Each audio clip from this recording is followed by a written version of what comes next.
Welcome to another episode about how to do Atkins low carb.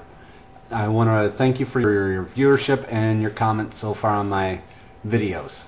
And you'll have to excuse my appearance. I just got in from my run and I did my shorter weekly long run on Saturdays. Today I did 6.5 miles, which kind of leads me into my topic of today, which is carb loading and the necessity of carbohydrates for long exercise.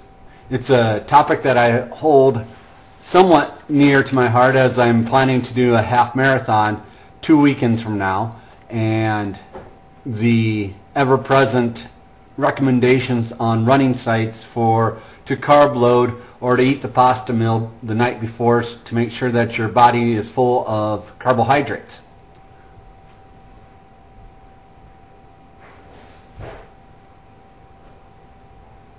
My first initial reaction to their recommendations is disbelief and incredulity in the fact that I've never experienced any sort of hitting the wall or anything like that in my own personal exercise. In fact, one of the so-called terms, bonking or hitting the wall, comes from the running out of carbohydrates in a long run rather than running out of fat in a long run. So therefore, what hurts a marathon runner the most is the depletion of their carbohydrates and being unacclimated to burning fat. What I'd like to do with this video is to search for scientific proof for my theory that fat burning versus carb loading is just as good or perhaps better means of fueling yourself for a long run or bike ride or exercise activity than eating the pasta. Dr. Mary Vernon, a ketogenic diet researcher that worked with Dr. Atkins, believes that you end up being exhausted sooner if you carb load. In her experience, it is more important to eat and train as you plan to compete rather than to carb load before a prospective exercise or race. Get in the drill of a ketogenic diet, get acclimated, which may take 2 to 3 weeks, and then build your training program. One great side effect of this diet is that the available protein, according to her, helps build up muscle mass. Another researcher, Dr. Jeff Bullock, believes that nutrient timing may be the most important for muscle building. The most important research on this topic happens to be Dr. Stephen Phinney, professor for the University of California. Dr. Phinney is no third-hand participant to this diet.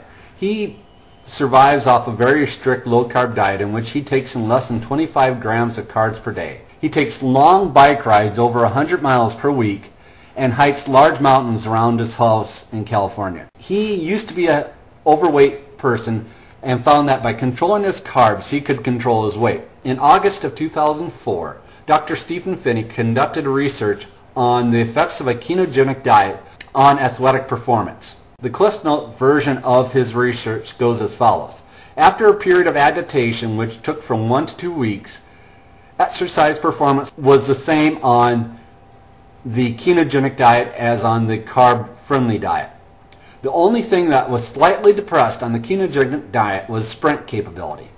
Dr. Phinney did one study on untrained subjects and another on highly trained athletes. In both cases, there was no loss of VO2, which is maximum aerobic capacity for the human body, despite the virtual absence of dietary carbs for 4 to 6 weeks. Here's the bottom line according to Dr. Phinney, as interpreted by another researcher. Number one, if you're looking at how an athlete performs in the first few days after going on a low-carb program, forget it. They'll suck. That's a period of adaptation or acclimation in which the body is getting used to going from a body that specifically burns glucose for fuel to one that burns fat tissues for fuel. Number two, Phinney optimized mineral intake by adding L-carnitine to the diet to metabolize the fat tissues. He found that it made a huge difference in the cardiovascular reserves and the preservation of lean body mass. Finally, number three, he also found that all low-carb diets are not the same. Low-carb diets that feature high protein at the expense of being high fat were the worst in maintaining the athletic performance of its participants. In order to be highly effective athletes, he recommended that the low-carb diet be one that featured high fat and that the protein intake was equal to 1 to 2 grams per kilogram of body weight. That's not per pound, but per kilogram. He found that often low-carb, high-protein diets frequently left people feeling with headaches and fatigue rather than the energized feeling that a high-fat, low-carb diet, such as the Atkins diet, promotes. The most recent issue of Running Times has an article on power foods for runners. Now, which foods do you think they have listed in that article?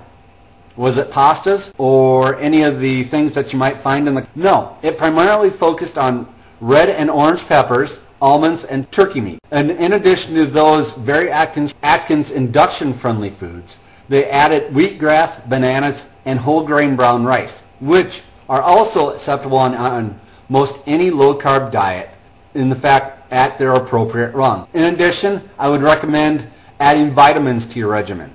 I take a good multivitamin each day, as well as a CoQ10 and L-carnitine mix, which I believe helps in metabolizing adipose tissues for energy. With that, I'll leave you with this thought.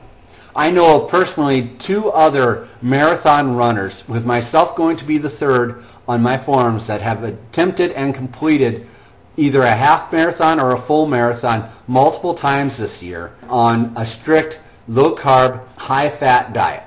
It is my recommendation that one does not necessarily have to write off prolonged exercise activities on a low-carb diet.